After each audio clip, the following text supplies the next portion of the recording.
Detroit. They made a statement last night. Now, Mike Evans played in this game. Emeka Ibuka played in this game. Only person that really didn't play in this game was Chris Godwin and Bucky Irvin, right? And there's just no excuses in the NFL. I know Tampa Bay wasn't at their full maximum capacity when it comes to their offense and offensive weapons, but you know what you was getting yourself into when you roll into Detroit. You know what I'm saying? Monday Night Football, and they got on that all black Detroit rocking in there. Like it was crazy. Like they was so loud. You could like when the ref had got something wrong and they was just like, ref, you suck. Ref, you suck. Like that shit was so loud, bro. Like, god damn. On top of that, Jahmyr Gibbs, I told y'all, like he top 5. Running backs, he is top 5. I still can't put him ahead of Bijan. I know that's gonna probably be what everybody talking about when it come down to this game. Like who's better, Bijan Robinson or Jahmyr Gibbs? Because we seen what Bijan did on Monday Night Football as well. It's just though, like, man, it's crazy. But let's hop into it though. That like when the Lions wear that all black, bruh, that shit looks so sweet. That shit like the helmets, the blue helmets with the black lion, bruh. Like this is probably one of the best uniforms in the NFL right now. I'm glad they actually, you know what I'm saying, got these. I think that my Chiefs need something like this, just the same like type of all black with that maroon red. And you got that Chiefs that Chief, you know what I'm saying? We could probably go with maybe that red helmet with the black Chief, you know what I'm saying, type of symbol. That'd be fine. I think we need one of those. But like this is the Amon-Ra St. touchdown pass, and like he said, he in the game cast he had texted Jared Goff, said he needed to catch that he didn't make on 3rd down. And that just goes to show you, like when you play certain teams, every possession counts.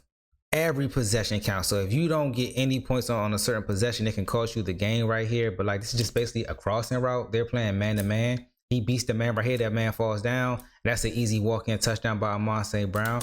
I want to ask y'all though, do y'all think is he top 5 in the league? Is Amon-Ra St. Brown like is he top 5 receiver in the league? You know what I'm saying? Like with Tyreek Hill being out, AJ Brown having his woes with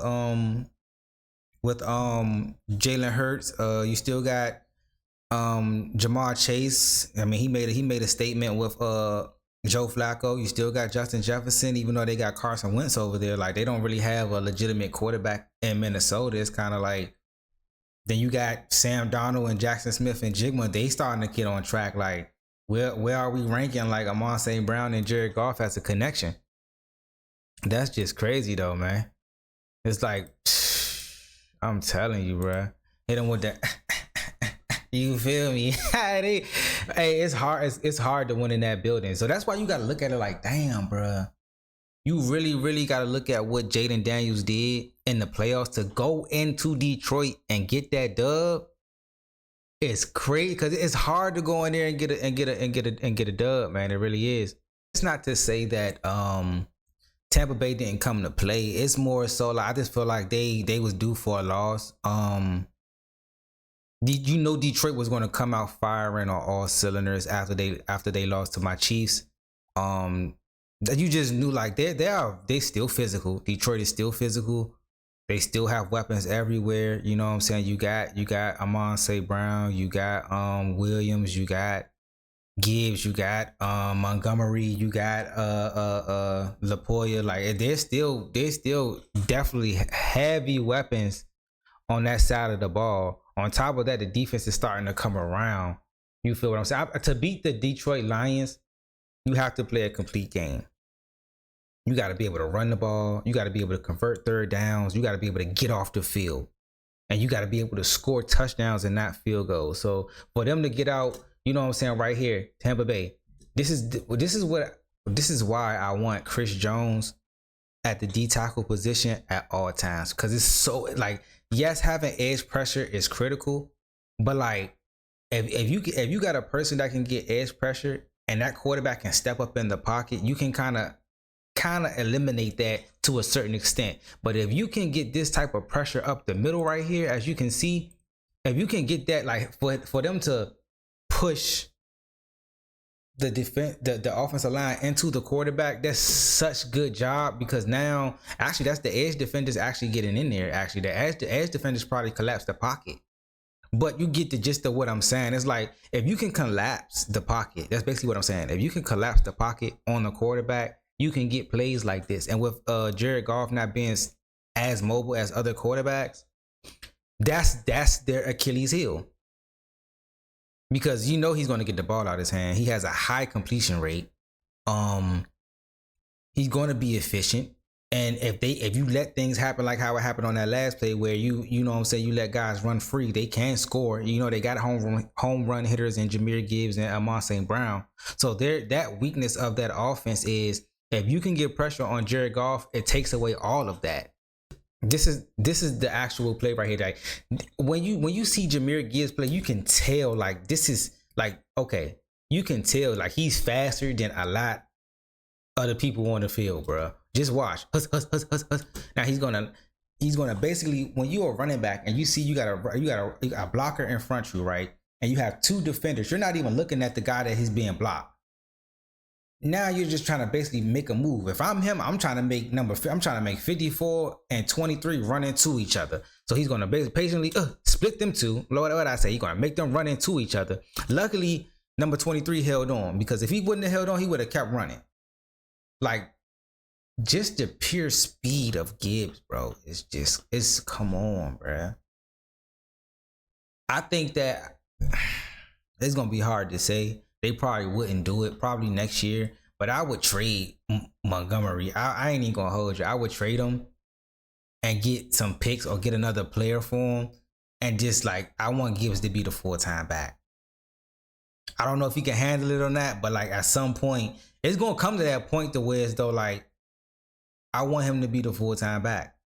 I want somebody, you could have somebody else that can spell him for a series or two, but, like, he's just too talented not to be sharing carries, or to be like, one series is him, one series is Montgomery, one series is him, like, at some point it's gonna get to the point to where it's like, we want the ball in his hands more times than that. Not to say that Montgomery is trash, because Montgomery's good too. He's really good. This is the bunch formation right here. This is a wide bunch with a single receiver, where you got Montgomery in the backfield, as you can see. Now you see him press up right here. This is basically, he's man to man over here. You might have an empty blitzer. We don't know. We might have a free blitzer. He's at the line of scrimmage. They're giving this look as if they're blitzing, right? As you can see, Devontae David backs up. All of this look like his man right here. So he's going to basically come over to this bunch side. As you can see, he has to let it go, but he doesn't have time. That's what I said.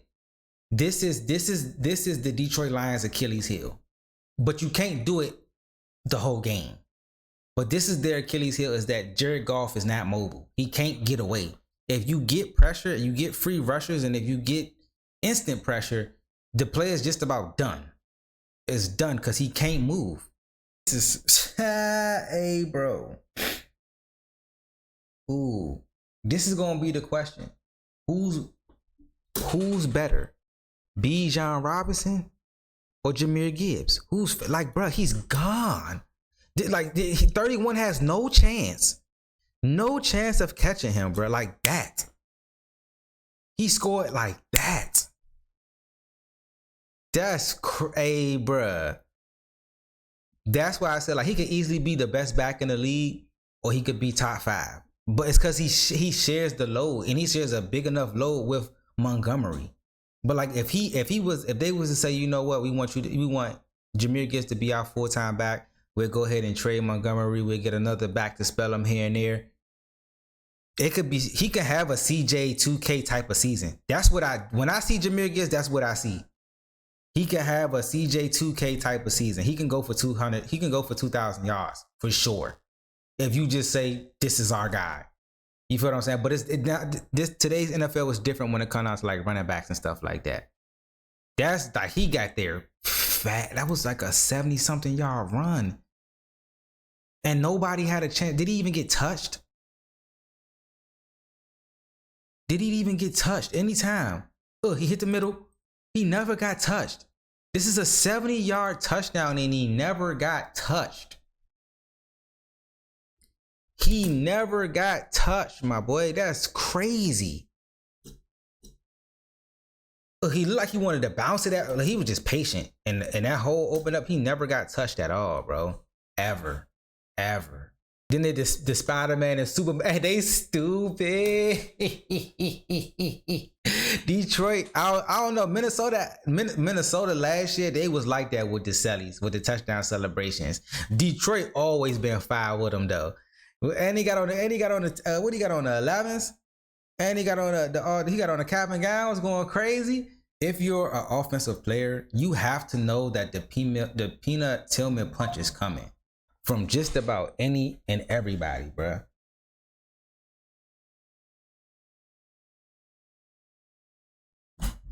You have to know it's coming, bro. Like if I'm any ball carrier, if you're a receiver, running back, like he's just, oh my God. Like the way they doing this nowadays is just crazy, bruh. It's crazy. And you have to look at this. If you're an offense, you got to know what type of defense you're playing. If you're playing an opportunistic type of defense, they're going to take their shots. I think I seen a post. They was talking about they're going to start flagging this. If you don't hit the ball, if you strike the ball carrier and you don't hit the ball, it's going to be a personal foul. That's how they looking. I hope they don't do that at all. But like this right here, I don't care what nobody say. This is a science to this. Like this is you have to have hand-eye coordination to do this. Watch it though. To run up, he's gonna catch the ball. Boom. He's about to tuck the ball. Is this an incomplete pass or does he have full control of this? He's gonna catch the ball, and like he's basically looking at it, bro. From the time he caught the ball, from the time he turned around and tried to make a football move, he's looking directly at the ball. Directly at the ball. I would teach this to all defensive players, like all defensive, because it's like soon as your instinct to when you catch the ball, it's like and to, you know what I'm saying? That's tough. And you already up 14-0. It's a wrap. This is why I say, like, a lot of people are big on the Detroit Lions. I still feel like they have flaws. They are very talented. They're very physical, right? But they still have flaws. Jared Goff not being mobile is a really, really big flaw in that offense. Because if you can get pressure, if you can't get pressure, he gonna tear your ass up. He gonna carve you up. But if you can get pressure on him, especially up the middle, if you can get pressure on him, especially up the middle or in his face, a free rusher or anything like that, is nothing he can do. He's not going anywhere. He's not, to be honest, Tampa Bay offense really let them down. I think that they can really play with these boys. I think a lot of teams can play with it. Not a lot, but I think the big dogs of the NFL can play with the Detroit Lions. Some people just think like the Detroit Lions is just like the best team in the league for some odd reason. But like, like I said, their Achilles heels is Jared Goff not being able to run, bro. Because like once you're there, you're there. Other quarterbacks, you might get there and you might miss. Got Jared Goff on the 2nd and 7 right here. You're going to actually see him back up, throw a nice little swing pass to Jahmyr Gibbs. This is basically a run play, you know what I'm saying, disguised as a pass play just to get Jahmyr Gibbs in open space. But that's the thing though. That's the counter to you sending pressure towards Jared Goff, because you know that he can't run, is them getting the ball out his hands quick and in open space. So now you have to potentially try to tackle damn near the fastest player on the field. Oh my God, Jahmyr Gibbs. This nigga fast as shit. It's just like, it's unfair trying to like, man, that's what I'm like. It's not going to be too long until they let go of Montgomery. Not because he can't play. It's because that Jahmyr Gibbs is just that special. He gives me Chris Johnson vibes. Like he gives me like, I can go for 2K. I can go for 2K. I want you to watch this move that he's going to put on this guy in the goal line right here. So he's basically going to get caught up in between the tackles right here. Spin off this guy. Oh my God. Crazy work. crazy work. So I can run inside the tackles. I can run outside the tackles. I can catch the ball. I can hit my head on the goalpost. The only thing left is, can you pass pro on a consistent basis? And I'm like, bruh, why not? I'm not saying it like Montgomery's trash. I'm just saying it as in like there's no need to have him if he can do the bell cow back shit. And you can get a second round pick or a nice player for Montgomery to help you somewhere else. But I mean, it's good to have two good backs as well. But like, I just think he's that special, in my opinion. I think that Jahmyr Gibbs is just that special, bro. That's crazy. So we're 7 minutes and 52 seconds left in the fourth quarter, down by like 2 touchdowns. Basically, you feel what I'm saying? 2 touchdowns and a 2-point conversion. It's kind of rare that you're going to see the Detroit Lions probably get that up at home. But like once they turn the ball over right here, you're going to see Baker Mayfield step up in the pocket and they knock the ball out. This is over. The game is over. Game is over. And you know what I'm saying? You just have to, you gotta tip your hat to Detroit. The defense came out and played well. The offense was explosive. They was at home. To play against that crowd at home when they revved up like that, is you have to be dialed in. You have to be locked in. They lost Mike Evans in this game. Like, it's a lot that went wrong for the Tampa Bay Buccaneers, but I think they'll bounce back as well. They'll be in the playoffs for sure. And it's gonna probably be a matchup that you're gonna see in the playoffs. They have played each other in the playoffs previous years. So to me, I kind of feel like as of right now, Detroit is better than Tampa Bay, and the Tampa Bay had some good, you know what I'm saying, games, and they have came up in the clutch. But like, no Mike Evans, no Chris Godwin, only Ibuka. It's not enough. And with no Bucky Irvin, like, it's not enough. You don't have enough weapons to even try to compete. Like, Baker would have to play a perfect game for them to win.